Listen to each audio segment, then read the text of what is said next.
G'day! Welcome to the Crusty Bus Driver. Now, I'm going to get stuck straight into it this week because I don't want you falling asleep. And that is actually the topic of today's episode. People falling asleep on the bus. Now you may think, how could you fall asleep on a bus? Well, it happens. And there's lots of different types of sleepers as well. I mean, for starters, you got the snorer. Now, they come in varied little categories as well, because you've got the loud, chunky snorer. You know, the one that lies there and goes.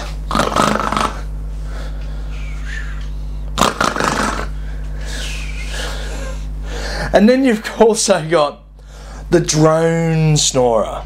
That's the person who has that as they come down, sort of like the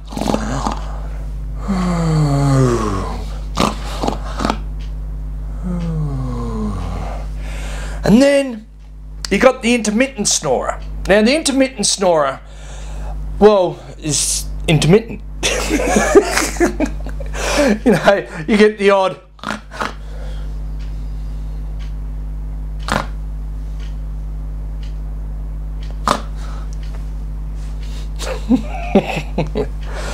and last of all, you've got your ghost snorer. Now I call them the ghost snorer because they're the ones that let out a really long exhale after they snore, and you sort of get that ghosty, haunting feeling, if you know what I mean. It sort of goes like this, you know, the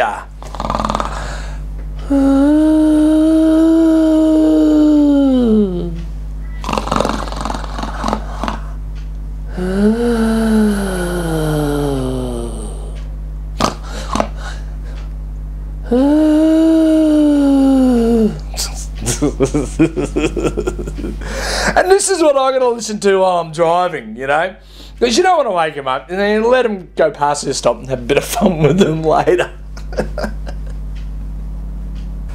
Now the next one I want to talk about is the leaner. I love the leaner because no one ever leans on me when they fall asleep on my bus. But the person next to them may cop the old head on the shoulder, you know that.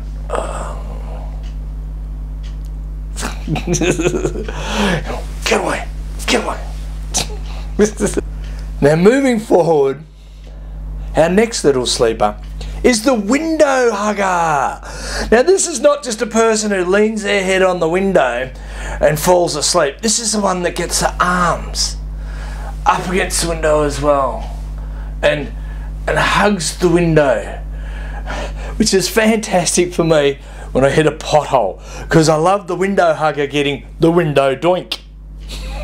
Now the window doink is when you hit a pothole and the head goes doink, doink. And it's a crack up for everyone on the bus, because you'll find that everyone watches the sleepers. You can't help it, it's addictive. But the one you got to be a little bit careful of is the passed out drunk. Now for me, I don't really like going up and touching people when they're asleep. So with the passed out drunk, to get them off the bus, I usually go and grab me broom.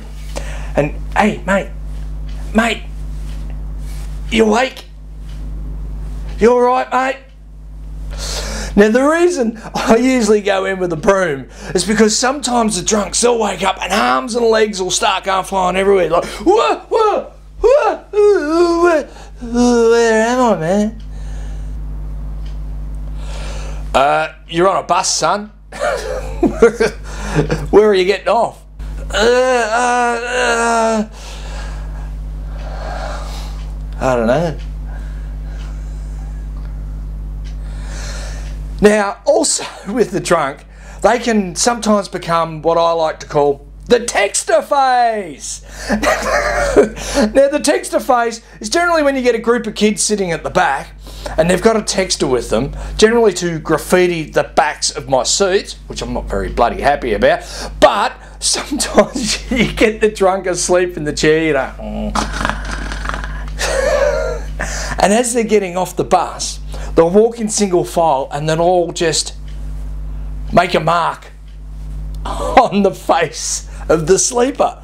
And they'll hand the texter to the next person behind them, and they'll come back. And then the next one behind them, and they'll put another line on there. And by the time the 6 of them have walked past the poor sleeper, they've got like this Mike Tyson tattoo on the side of their face. Looks great because they have no idea, but everyone else does. But the greatest of all the sleepers has got to be the sleep talker. Oh man, I have so much fun with these guys, you would not believe. It's like, I'll go up to them, I'll give them a bit of a nudge, you know, and go, hey mate, do you realise you're talking in your sleep? Now if it's a man, what I'll do is use a girl's name, and if it's a woman, I'll use a boy's name. And it generally falls into the pattern of something like this.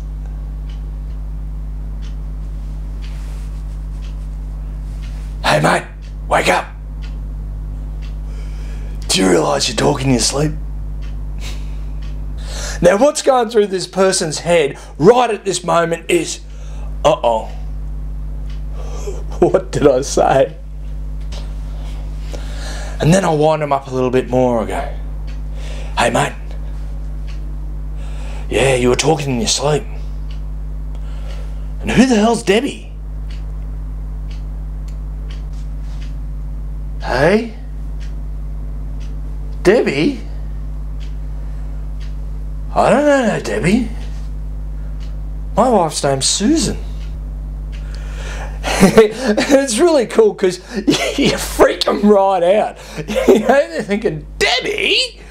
You know, and for the rest of the day they're going to be going home going, who could Debbie be? I don't know a Debbie. Who's Debbie? Why would I be talking about Debbie? It's great. But one day this guy stuffed me right up, because when I walked up to him, I've given him a bit of a shake, and I've said, hey mate, do you realise you're talking in your sleep? And who the hell's Debbie? And what he did is he just looked up at me and he went, Debbie. Debbie. And he went back to sleep. He must have been dreaming about it, Debbie. I don't know, but I'm there going, hold on, mate. That's not the reaction I want. But the last of the sleepers I want to talk to you about is the depot sleeper. Oh, I'm so excited about the depot sleeper because they have scared the crap out of me more than once, I've got to tell you. This is the person who falls asleep and lies in the seat bay so you can't see them while you're driving, and you get back to the depot and you're doing your final checks just to see that there's no rubbish lying on the floor, and all of a sudden, what the fuck are you doing here? You know, that's when I go back and get the broom and, hey mate, come on, out the pass. You know, I do have thoughts of like leaving them there for the cleaners to find, but they wake up and they go, oh, where am I? You're at the depot, mate, start walking. That's it, day's over. So, to all you sleepers out there, or you bus sleepers I should say, thank you very much. Because without you, I'd probably have nothing to tweet. So until next time, I'll see you then.